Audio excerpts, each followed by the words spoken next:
നിർമ്മിച്ച് അഭിനയിച്ച സിനിമകളെല്ലാം ഒന്നെങ്കിൽ ഒരു ഫ്രാഞ്ചൈസിന്റെ ഭാഗമാക്കി മാറ്റണമെന്നോ അതല്ലെങ്കിൽ അതൊരു യൂണിവേഴ്സ് ആക്കി മാറ്റണമെന്നൊക്കെയാണ് അജയ് ദേവ്ഗന്റെ ആഗ്രഹം എന്ന് തോന്നുന്നു. അപ്പൊ അങ്ങനെ ഇറങ്ങിയ ഒരു സിനിമയാണ് സൺ ഓഫ് സർദാർ 2.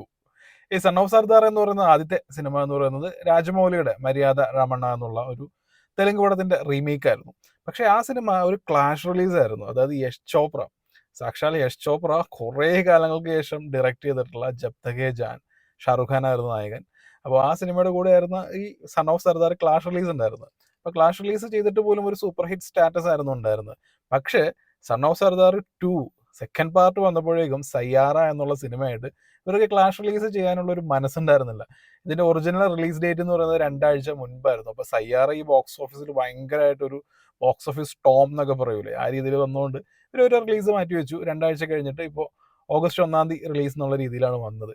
അപ്പോൾ കാലങ്ങൾ കഴിയുമ്പോൾ ആളുകൾ തീരുമാനങ്ങൾ എടുക്കുന്നത് മാറും. പക്ഷേ ഈ ആൾമാറാട്ട കഥകൾ തന്നെ ഇങ്ങനെ കണ്ടിന്യൂസ് ആയിട്ട് ഈ കോമഡി സിനിമ എന്ന് വരുമ്പോൾ അത് മാത്രം മാറുന്നില്ല. അതാണ് എനിക്ക് ഈ സിനിമ കണ്ടപ്പോൾ തോന്നിയത്. ഈ സംഭവം ഒരു സർദാർജി ജോക്സ് എന്നൊക്കെ പറയുന്ന പോലെ തന്നെ ഒരു സിനിമ തന്നെയാണ്. പക്ഷെ യു-കെയിലാണ് കഥ നടക്കുന്നത്. സംഭവം യു-കെയിലാണ് നടക്കുന്നത് എന്ന് പറഞ്ഞാലും നമ്മൾ ഈ സിനിമകൾ കൂടുതലും കാണുന്നത് നല്ല ഫേക്ക് ആയിട്ടുള്ള സെറ്റിട്ട പോലുള്ള കുറേ സ്ഥലങ്ങളാണ്. സെറ്റിലാണ്, കൂടുതലും സെറ്റിൽ തന്നെയാണ് ഈ കഥ നടന്നിരിക്കുന്നത്. നല്ല ഫേക്ക് ആയിട്ടാണ് തോന്നിയത്. ഇതിൻ്റെ ആർട്ട് വർക്ക് ഒക്കെ ചെയ്തത് ആരാണെന്ന് എനിക്കറിയില്ല. പക്ഷെ വളരെ മോശമായിരുന്നു. നമുക്ക് ഒരു ആർട്ടിഫിഷ്യാലിറ്റി, നമുക്ക് ആ യു-കെയിലാണ് കഥ നടക്കുന്നത് എന്നൊക്കെ പറഞ്ഞാൽ പോലും നമുക്ക് ആ ഒരു കണക്ട് ഉണ്ടല്ലോ, ഒരു റീജിയൻ, ആ റീജിയന്റെ കണക്ട് നമുക്കവിടെ കിട്ടുന്നില്ല. ഈ സിനിമയുടെ പ്ലോട്ട് വളരെ സിമ്പിളാണ്. നമ്മുടെ നായകൻ ജെസ്സി പഞ്ചാബിലാണ്. അപ്പോൾ ഭാര്യ യു-കെയിലാണ്. അപ്പോൾ ഭാര്യ വിസ അയക്കുന്നത് നോക്കി വെയിറ്റ് ചെയ്തിരിക്കുകയാണ്. വിസ കിട്ടുന്നു, ഒരു ഘട്ടത്തിൽ അവിടെ എത്തുന്നു. പക്ഷേ പുള്ളിക്ക് ഹാർട്ട് ബ്രേക്ക് എന്നുള്ള രീതിയിലുള്ള ഒരു ന്യൂസാണ് അറിയുന്നത്. പിന്നെ കുറച്ച് സിറ്റുവേഷൻസിലൊക്കെ കടന്നുപോയി പുള്ളിക്ക് ഒരു പട്ടാളക്കാരൻ ആയിട്ട് ഒന്ന് ആൾമാറാട്ടം നടത്തേണ്ടി വരുന്നു. അപ്പോൾ അതിനെ ചുറ്റിപ്പറ്റി ഉണ്ടാകുന്ന കാര്യങ്ങളൊക്കെയാണ് ഈ സൺ ഓഫ് സർദാർ 2 എന്നുള്ള ഈ സിനിമ പറയുന്നത്. അപ്പോൾ ഈ ആൾമാറാട്ട കോമഡി എന്ന് പറയുമ്പോൾ ഉണ്ടാകുന്ന ആ ഒരു ക്യാവോസ്, ആ ഒരു സംഭവങ്ങളൊക്കെ തന്നെ, അതൊക്കെ തന്നെയാണ് ഇതിനകത്ത് വരുന്നത്. പക്ഷേ നമ്മളെ ചിരിപ്പിക്കുന്ന രീതിയിലുള്ള ഒരു ആഖ്യാനമല്ല ഈ സിനിമയിലുള്ളത്. കോമഡി സിനിമ എന്ന് പറഞ്ഞാൽ പോലും ഒന്ന് ആത്മാർത്ഥമായിട്ടൊന്ന് ചിരിക്കുന്ന ഒരു സീൻ വരണം എന്നുണ്ടെന്നുണ്ടെങ്കിൽ ഏകദേശം 1 മണിക്കൂർ കഴിയണം. അപ്പം അതുവരെ ചുമ്മാ മൃണാൾ താക്കൂറിനെ കണ്ടിരിക്കാമെന്നല്ലാതെ വേറെ ആശ്വാസമൊന്നുമില്ല. പിന്നെ അവിടെ ഞാൻ പറഞ്ഞല്ലോ, ഇതൊരു പഞ്ചാബി വെഡിങ്, പഞ്ചാബി ആ പാട്ട്, ഡാൻസ്, ഇതൊക്കെ പറഞ്ഞ് വളരെ കളർഫുൾ ആയിട്ടുള്ള ഒരു സിനിമയാണ്. അപ്പോൾ നമുക്കിങ്ങനെ സ്ക്രീൻ നോക്കുമ്പോഴേക്കും ഭയങ്കര കളർഫുള്ളാണ്. അതുകൊണ്ട് ബോറടി ഒന്നുമില്ല. പക്ഷേ കോമഡി സിനിമയാണല്ലോ. ഈ കോമഡി എന്ന് പറയുന്ന സംഗതി ഈ സിനിമയിൽ വളരെ കുറവാണ്. അതാണ് ഈ സിനിമയുടെ പ്രധാന പ്രശ്നം.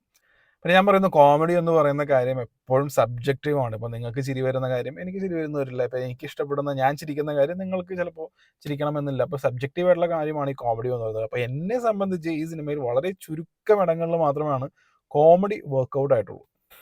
പിന്നെ ഈ സിനിമയിലെ പെർഫോമൻസിന്റെ കാര്യം പറയുകയാണെന്നുണ്ടെങ്കിൽ ദീപക് ഡോബ്രിയാൽ, പുള്ളി ഒരു ട്രാൻസ് വുമൺ ആ ഒരു റോളാണ് ചെയ്തിരിക്കുന്നത്. പുള്ളിയുടെ ആ ഒരു ക്യാരക്ടർ ആർക്ക്, പുള്ളിക്ക് കിട്ടിയ ഡയലോഗ്സ്, പുള്ളിയുടെ പെർഫോമൻസ്, ഇത് കൊള്ളാം. ഈ സിനിമയിൽ ആകെ നോട്ടബിൾ ആയിട്ട് എനിക്ക് തോന്നിയിരിക്കുന്നത് ദീപക് ഡോബ്രിയാലിന്റെ പെർഫോമൻസ് മാത്രമാണ്. പിന്നെ സഞ്ജയ് ദത്തിന് വെച്ച വേഷമാണ് ഇതിൽ രവി കിഷൻ ചെയ്തിരിക്കുന്നത്. പുള്ളി നല്ല നീറ്റായിട്ട് ചെയ്തു പോയിട്ടുണ്ട്. പിന്നെ മൃണാൾ താക്കൂറിന്റെ കാര്യം പറയുകയാണെന്നുണ്ടെങ്കിൽ പാട്ട് സീനിലും കാര്യങ്ങളിലൊക്കെ ഓക്കെയാണ് പുള്ളിക്കാരി. പക്ഷെ കോമഡി ചെയ്യാനായിട്ട് നല്ല രീതിയിൽ സ്ട്രഗിൾ ചെയ്യുന്നുണ്ട്. നമുക്കത് എവിഡൻ്റ് ആയിട്ട് നമുക്കത് കാണാം. പിന്നെ അജയ്ക്ക് വളരെ സിമ്പിൾ ആയിട്ടുള്ള കേക്ക് വാക്ക് റോളാണ്. കുറേയൊക്കെ വെറുപ്പിച്ചു, പക്ഷെ ചിലയിടത്തൊക്കെ ചിരിപ്പിക്കുന്നുണ്ട്. അങ്ങനെയൊക്കെയാണ് പോകുന്നത്. പിന്നെ ഒരുപാട് വലിയ സ്റ്റാർ കാസ്റ്റ് ഉണ്ട് ഈ പടത്തിൽ. ഓരോരുത്തരൊക്കെ പേരെടുത്ത് പറയുകയാണെന്നുണ്ടെങ്കിൽ ഈ സുമതി വളവ് സിനിമ പോലെ തന്നെയാണ്, ഒരുപാട് സ്റ്റാർസ് ഉണ്ട്. പക്ഷെ പെർഫോമൻസിൽ ഇങ്ങനെ എടുത്ത് പറയത്തക്ക അങ്ങനെയുള്ള ആ സംഭവങ്ങളൊന്നും ആർക്കുമില്ല. അങ്ങനെ മൊത്തത്തിൽ നല്ല കളർഫുൾ ആണ് സിനിമ. നമുക്ക് ഇങ്ങനെ സ്ക്രീനിൽ ബോറടിക്കുക അങ്ങനെയുള്ള സംഭവങ്ങളൊന്നുമില്ല. ഇപ്പൊ എന്തെങ്കിലുമൊക്കെ ആയിട്ട് വളരെ ലൗഡ് മ്യൂസിക് ആയിട്ടോ അല്ലെങ്കിൽ ഡാൻസ് നമ്പേഴ്സ് ഒക്കെ ആയിട്ടോ എന്തെങ്കിലുമൊക്കെ ആയിട്ട് സ്ക്രീനിൽ എന്തെങ്കിലുമൊക്കെ നടന്നുകൊണ്ടിരിക്കും. ഹാപ്പനിങ് ആണ് പടം. പക്ഷെ കോമഡി പടമാണ്. നമുക്ക് ചിരിപ്പിക്കുന്ന രീതിയിലുള്ള കോമഡി അങ്ങനെയുള്ള കാര്യങ്ങളൊന്നും ഇല്ല. അങ്ങനെ ഒരു കുറവുണ്ട്. അതൊരു വലിയ കുറവാണ്. ആ കുറവ് ഒരു പ്രശ്നമല്ല എന്നുണ്ടെന്നുണ്ടെങ്കിൽ നിങ്ങൾക്ക് തിയേറ്ററിൽ പോകാം. നിങ്ങൾക്കൊരു ബിലോ ആവറേജ് ഒരു എക്സ്പീരിയൻസ് ലഭിക്കുമെന്നാണ് എനിക്ക് തോന്നുന്നത്.